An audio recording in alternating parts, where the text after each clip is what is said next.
우리 옆 사람과 인사 나눕시다. 행복하게 삽시다.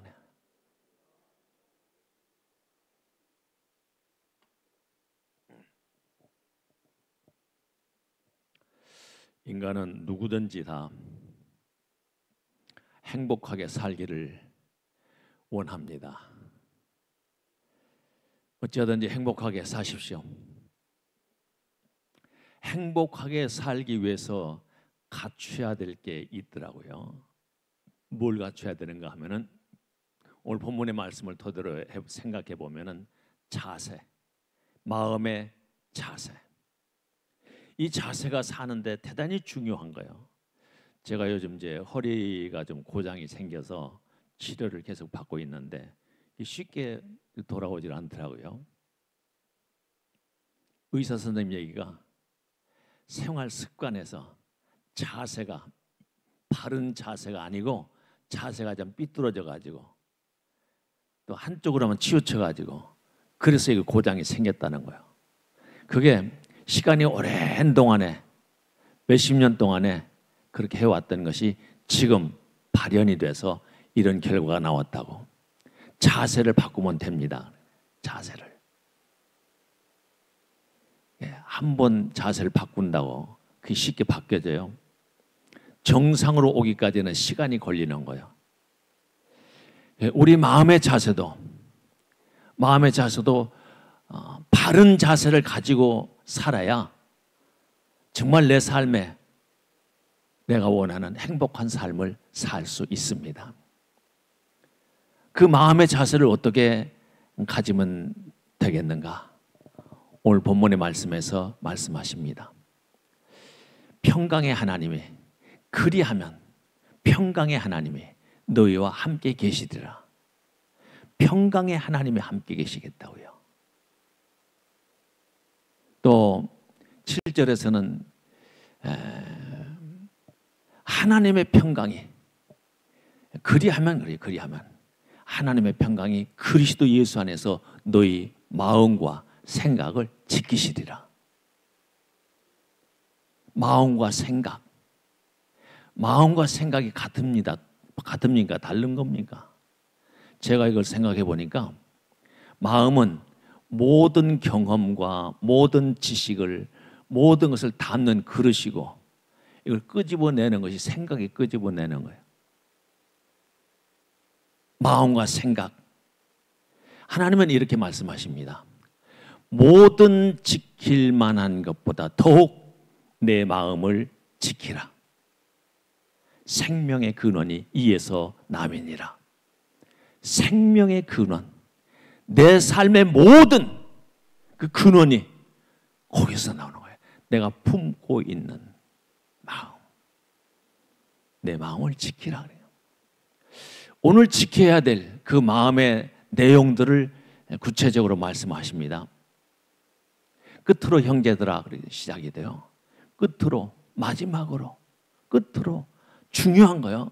끝에 가서 중요한 걸 얘기하잖아요. 끝으로 형제들아 무엇에든지 참되며 또 무엇에든지 경건하며 또 무엇에든지 옳으며 무엇에든지 정결하며 무엇에든지 사랑받을 만하며 무엇에든지 칭찬받을 만하며 무슨 덕이 있든지 무슨 기림이 있든지 뭐요? 이것들을 생각하라. 이것들을 생각하라.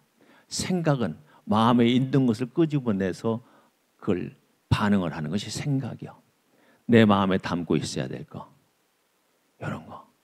오늘 무엇이든지 하는 것이 6번 나오고 무슨 덕이 있든지 무슨 기림이 있든지 이것들을 생각하라. 그리고 하시는 말씀이 이렇게 말씀하시는 거예요. 너희는 내게 배우고 받고 듣고 본 바를 뭐요? 행하라. 그리하면 누가요? 평강의 하나님이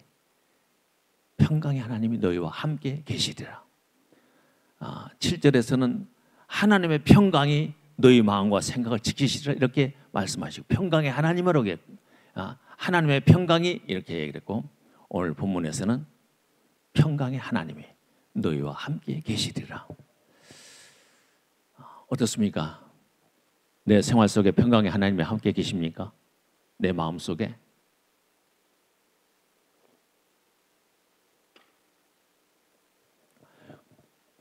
우리가 살고 있는 이 세상은 녹록지 않은 세상이야. 치열한 경쟁 속에서 사는 것 같아요. 이 세상의 삶을 성경은 비유로 이렇게 말씀하신 거예요. 예수님께서 예루살렘에 올라가셨어요. 그때 그 예루살렘 성전 그 곁에 조금 떨어진 곳에 거기 베데스다라고 하는 연못이 있는데 그 행각이 5개나 있어. 사람들이 쉴 수 있는 그 행각이 5군데나 있어. 5개가. 거기에 그득그득 다 찼어, 사람들이. 그 왜 그런가? 그 베데스다 연못, 베데스다라는 것은 자비의 집입니다. 자비의 집. 자비를 베푸는 그런 집이에요, 그게. 베데스다라는 것이. 그런데 어떻게 자비를 베푸는 그 집에 서로 치열하게 경쟁이 심한데, 물이 한번 동할 때 제일 먼저 들어가면은 어떤 병이든지 다 낫는 거예요. 그러니까 물이 동하기만 기다리는 거예요. 언제 동할지 몰라. 언제 천사들이 한번 쫙 와가지고 휘저 놓으면은 동할 때 제일 먼저 들어가는 사람 낫는 겁니다. 그러니까 어떻게 하든지 제일 먼저 들어가기 위해서 아주 치열하게 경쟁이 심한 그런 것. 그 한 사람, 치료받을 수 있는 그 한 사람이 내가 되기 위해서 다른 사람 볼 것도 없어. 생각할 것도 없어. 경쟁자들이야. 저 사람보다 내가 먼저 들어가야 돼. 아주 치열하죠. 지금 우리가 살고 있는 세상이 그런 세상이야. 아주 치열한 경쟁 속에서 사는 거야. 볼륨을 조금만 더 키워주세요. 그런 경쟁 속에서 살고 있는 거예요. 거기에 그렇게 수많은 사람들이 있었지만은 그 많은 사람들 가운데 어떤 사람이 있었는가? 38년 된 중풍병자. 38년 인생 모든 인생이 그 중풍병으로 고통을 받고 있는 이 한 사람. 거기 끼어서 그 경쟁 속에 끼어서 어떻게 하든지 먼저 들어가려고 발버둥 치면서 뒹굴면서 해보지만 실패하고 또 실패하고 또 실패하고.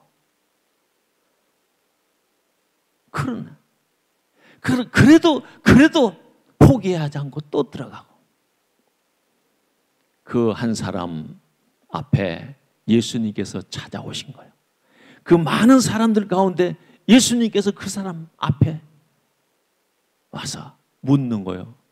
내가 낫고자 원하느냐? 내가 낫고자 원하느냐? 이렇게 물어봤을 때 어떻게 대답했죠? 우리 다 알고 있는 내용들이죠.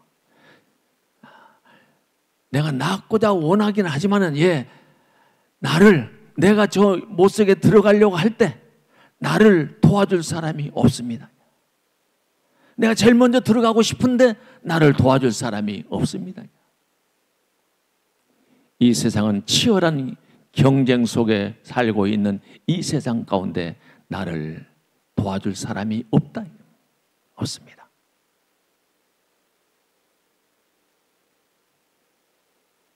예수님께서 하시는 말씀. 내 침상을 들고 일어나라. 걸어라. 이게 가능할까요? 38년이나 됐는데 어때 그 한마디에 일어나서 그 침상을 들고, 아니 그냥 일어나는 것도 아니고 그 들고 걸어가라? 이게 말이 되는 일입니까? 말도 안 되는 말이요. 도저히 불가능한 일이요. 그건 인간의 생각이고 그 말씀에 그는 토를 달지 않고 그 말씀을 듣는 순간에 이 몸에 어떤 변화가 생겼는지 자신도 몰라. 일어난 거예요. 침상을 들고 걸어가는 겁니다. 제가 생각을 해봤어요. 이런 일이 지금도 있을까요? 이런 일들이.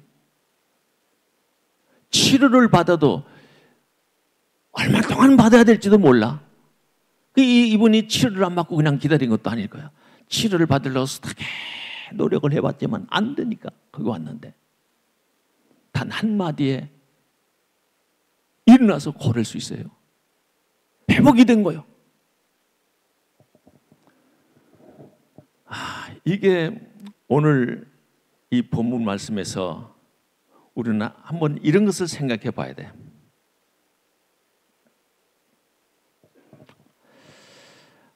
어떤 말씀인가 하면은 예수님께서 우리에게 원하시는 것도 그런 걸 것 같아요. 요한계시록 3장 20절 말씀을 보니까 이런 말씀하시더라고요. 볼지어다 내가 문 밖에 서서 두드리노니 열면은, 내가 문을 열면은 내가 들어가서 너와 함께 먹고 너는 나로 더불어 먹으리라. 할렐루야. 오늘 주님께서 오셔서 베데스다 연못이여가 치열하게 나도 그 가운데 끼어 있는 나야. 오셨어. 오늘 문을 열면은, 마음의 문을 열면은 들어가서 그는 나로 더불어 먹고 내가 그와 더불어 먹고 나로 더불어 먹으리라. 함께 주님과 함께 먹고 마시고 할 수 있다는 겁니다. 이게 가능할까? 아니, 하나님의 말씀은 가감 없이 그냥 그대로 받아들이는 겁니다. 받아들이는 거, 그게 가능해. 가능해. 오늘 그 빌립보서 4장에서도 그렇게 얘기를 하시는 거예요. 이런 말씀하시는 거예요. 내가 궁핍함으로 말하는 것이 아니니라. 나는 어떠한 형편에든지 자족하기를 배웠노니, 나는 어떠한 형편에든지 자족하기를 배웠노니 비천에 처할 줄도 알고 풍부에 처할 줄도 알아. 모든 일, 곧 배부름과 배고픔과 풍부와 궁핍에도 처할 줄 아는 일체의 비결을 배웠노라. 13절에서는 내게 능력 주시는 자 안에서 내가 모든 것을 할 수 있느니라. 이런 고백이 사도 바울이 그런 고백을 할 수 있을 만큼의 경지에 올라간 거예요. 믿음의 경지. 우리도 믿음의 언저리에서 변두리에서만 있는 게 아니라 주님께서 원하시는 그 자리까지 가야 돼. 오늘 이것들을 생각하라 말씀하셨는데, 생각하라. 8절에서는 생각하라, 9절에서는 행하라. 이런 거 생각해 보셨습니까? 내가 지금 참된 생활을 하고 있는가? 나 참된 교제를 나누고 있는가? 참된 생활을 하고 있는가? 거짓이 없는가? 거짓이 없는가? 진실한가? 가식이 없는가? 내 욕심을 차리고 있는 건 아닌가? 무엇이든지 참되며 무엇이든지 경건하며, 경건, 이건 구별된 걸 말하죠. 존중하는 마음에 담고 섬기는 것, 이게 경건이요.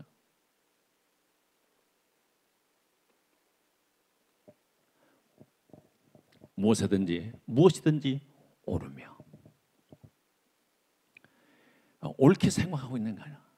진짜 의로운가, 옳은가, 이걸 생각하라고요. 내 삶에서 무엇이든지 정결하냐고요. 깨끗한가, 가지런한가, 정돈이 돼, 마음의 정돈이 돼 있는가, 무엇이든지 사랑받을 만하냐, 무엇이든지 칭찬받을 만하냐, 이것들을 생각하라는데, 내 삶에서 오늘 또 이것을 생각하라는 거예요. 이게 내가 나를 돌이켜 볼 때, 나는 매일매일의 삶을 이렇게 살질 못했네. 이렇게 살지 못했냐. 오직 저는 매일매일 이런 기도를 해. 하나님, 오늘도 모든 사랑과 더불어 화평함과 거룩함을 따르겠습니다. 히브리서 12장 14절인가요? 모든 사랑과 더불어 화평함과 거룩함을 따르라. 이것이 없이는 아무도 주를 만나보지 못하리라. 안 만나주시겠다는 거예요. 정말 내가 주님과 만나고 있어서 함께 그분께서 원하시는 그 마음을 품고 있느냐고요. 그분이 내 안에 계시냐고요. 그분이 진짜 그분이 평강의 하나님께서 나와 함께 계신다면은 그런 사람들의 고백이 여호와나 나의 목자시니 내가 부족함이 없습니다. 이런 고백의 삶이 나와야 돼. 요셉을 보세요. 노예로 팔려갔습니다. 형들이 미워해가지고 강제적으로 팔아버렸어. 생전에 다시 볼 일이 없어. 불가능해. 노예야. 얼마나 억울하게 끌려가서 노예로 거기 삽니까? 노예로 거기 사는데 그게 사는 게 아니잖아요. 나이 17살에. 근데 그가 그렇게, 그 성경은 그렇게 말씀, 시편 105편에서는 그렇게 말씀하시는 거예요. 한 사람이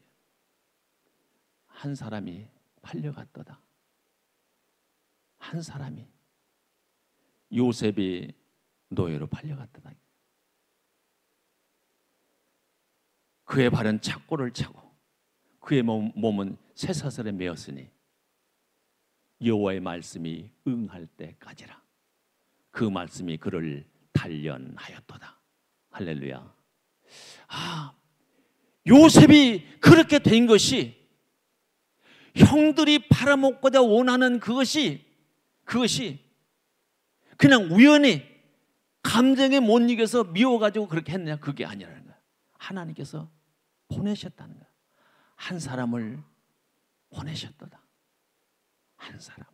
그가 한 사람을 보내셨도다. 요셉이 팔려갔도다. 언제까지 그 발에 착고를 차고 몸은 쇠사슬에 매어서 언제까지? 여호와의 말씀이 응할 때까지, 단련이 될 때까지 그가 그를 단련하였도다. 내 삶에 단련이 돼야 돼. 어떤 단련이? 마음의 단련이. 요셉이 마음의 단련이 됐어요. 그런데 보세요. 참 놀라운 일이 벌어진 거예요. 놀라운 일이. 그 주인이 보디발이야. 어떻게 그 눈에 하나님 볼 수 있습니까? 여러분, 하나님 보셨습니까? 하나님. 그 보디발의 눈에 요셉을 보면서 하나님이 함께 하심을 보았더라. 하나님이 함께 하심을 보았어. 하나님을 봤다고요.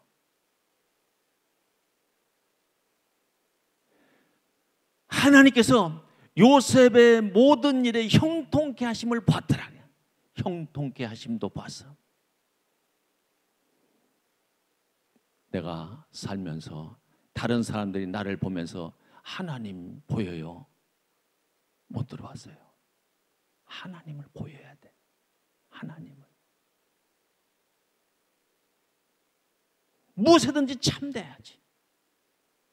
무엇이든지 경건해야지. 오래야지. 정결해야지. 사랑받을 만 해야지. 칭찬받을 만 해야지. 그때 하나님을 보이는 거예요. 하나님의 함께 하심을, 하나님께서 형통케 하심을 보았더라. 그런 걸 보일 수 있기를 축원합니다. 하나님이 나와 함께 하실 때 그게 가능해. 앞에 있는 모든 장애물들을 다 이겨낼 수 있어. 형들을 만났을 때 언제 만났는가? 29년 만에 만난 거예요. 29년 만에 만났을 때 요셉은 이런 말을 해요. 형님들, 두려워하지 마소서. 형님들이 나를 이곳에 팔아먹은 게 아니라 하나님께서 우리 식구들을 다 건져내기 위해서 나를 먼저 이곳에 보내셨습니다. 할렐루야. 하나님께서 보내신 것을 깨달았어. 어떻게 해요? 하나님이 함께 하시니까.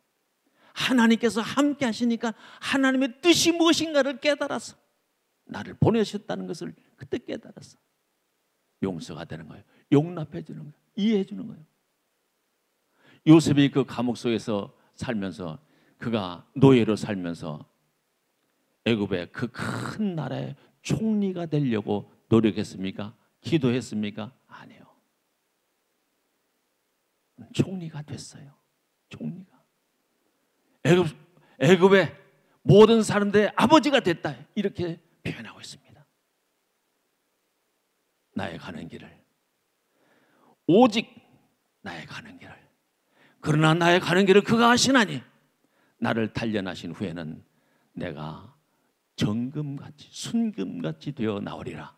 할렐루야. 믿습니까? 나를 단련하신 후에, 나를 단련하신 후에, 뭐를? 마음을 단련, 마음을 용납해주고 이해해주고 내 고집을 피우고 내 이익을 위해서 아주 간사하게 조그만 이익에도 양보하지 않고 그것을, 남의 것을 채뜨리려고 그러고, 그렇게 사는 게 우리 모습이라. 그러나 사도 바울은 이렇게 얘기를 하는 거예요. 바로 뭐라고 말하는가 하면은 1장에서 이렇게 얘기를 해요.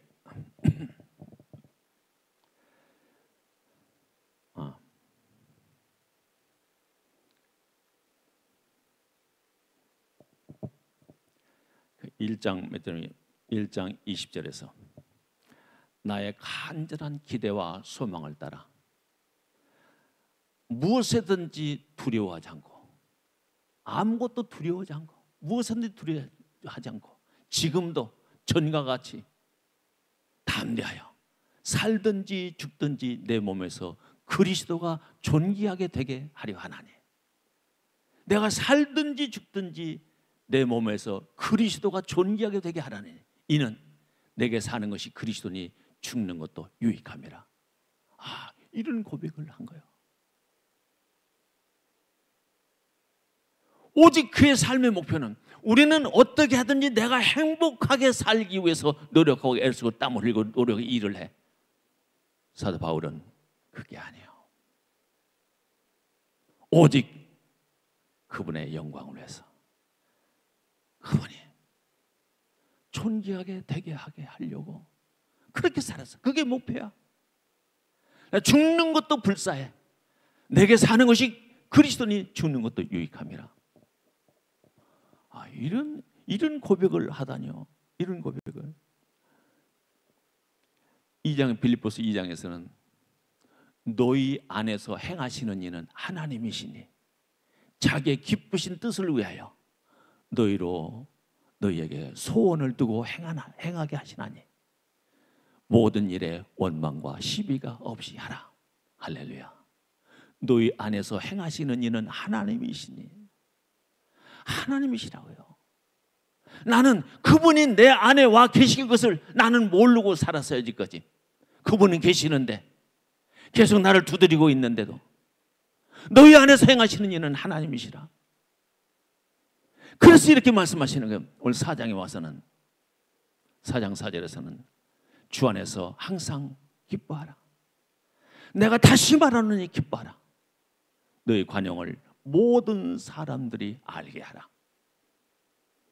아무것도 염려하지 말고 다만 모든 일에 기도와 간구로 너희 구할 것을 감사함으로 하나님께 아뢰라.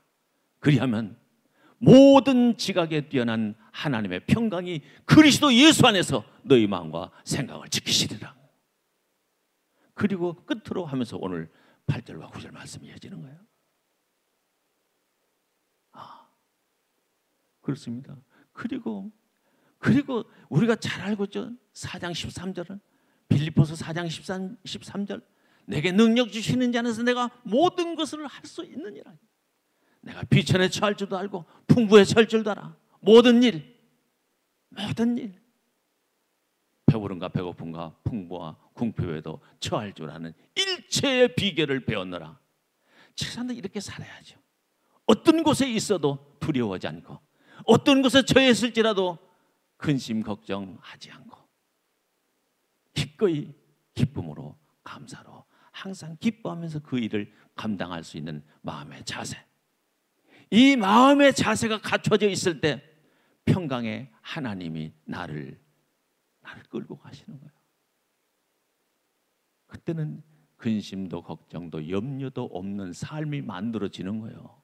내 형편 때문에 내가 어떤 때는 행복하게 생각하고 누구 때문에 내가 뭐 기분이 좋고 이런 게 아니라 어떤 형편에든지 잘 줄 아는 일체의 비결을 배우느라. 여러분, 그분께서 나와 함께 계시면서 계속해서 이렇게 말씀하시는 거예요.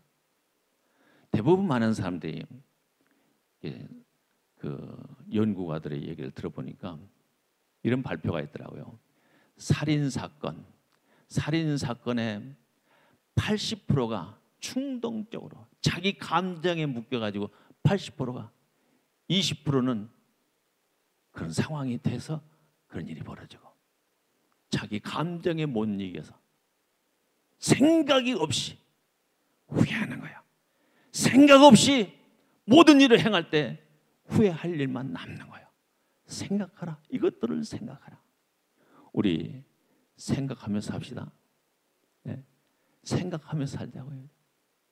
좀 더 뭔가 좀 변화된 모습으로, 바뀌어진 모습으로 내 삶을 통해서 다른 사람들이 저 사람은 하나님께서 함께 하시네, 하나님께서 형통케 하시네, 이것을 보일 수 있는 그런 당당한 하나님의 자녀들로 승리의 삶으로 살아갈 수 있기를 축원합니다. 기도하겠습니다.